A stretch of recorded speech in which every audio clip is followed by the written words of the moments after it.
I'm going to give a speech informing you on the history, current conflict, and U.S. funding of Israel and the occupation of Palestine.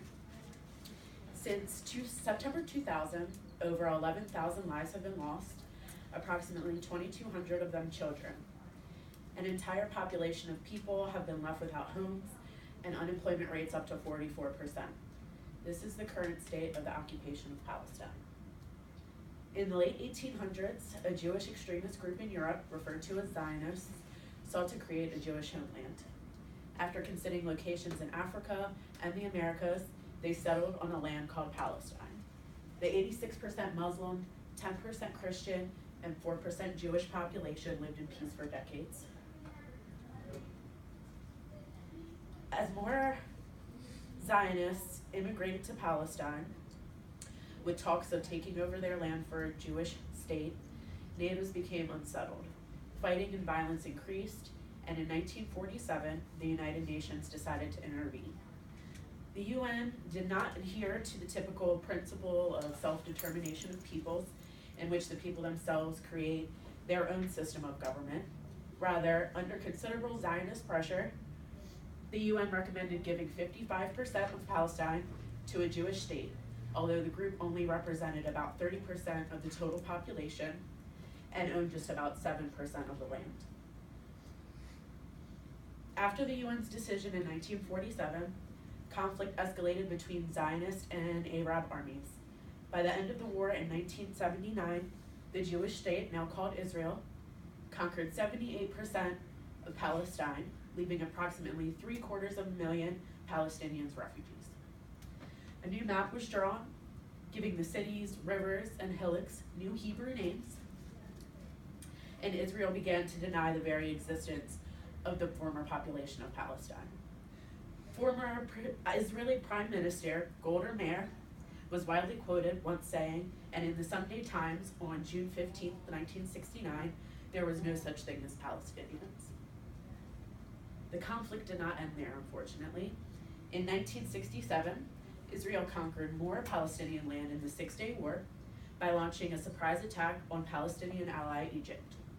So began the occupation of the remaining 22% of Palestine, the West Bank, and Gaza Strip. Israel also occupied parts of Egypt at the time, which has since been returned, and some parts of Syria that are still under occupation today. It should be also noted that during the Six-Day War, Israel also attacked a U.S. Navy ship, the USS Liberty, killing and injuring over 200 American servicemen. President Lyndon Johnson said at the time he would not retaliate because he did not want to embarrass the U.S. ally Israel.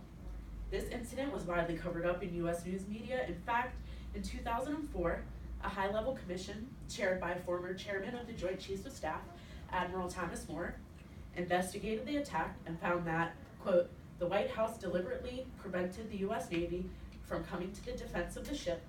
Never before in American naval history has a rescue mission been canceled when an American ship was under attack, end quote.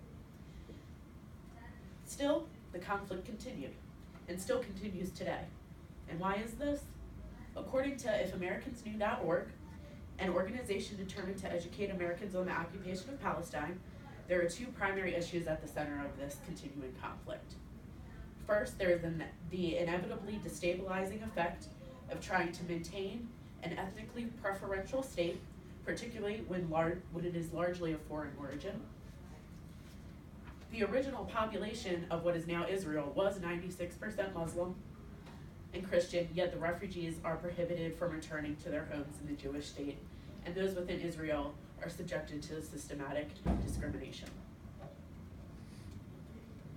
Second, Israel's continued military occupation and confiscation of privately owned land in the West Bank and control over Gaza are extremely oppressive, with Palestinians having minimal control over their lives. For example, thousands of Palestinian men, women, and children are held in Israeli prisons. Few of them have had legitimate trial, physical abuse, and torture is frequent. Palestinian borders, even internal ones, are controlled by Israeli forces.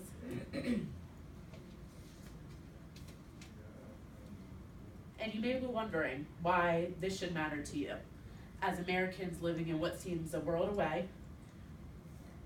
Simply, to put your taxes pay for a lot of the genocide that is committed on Palestinians.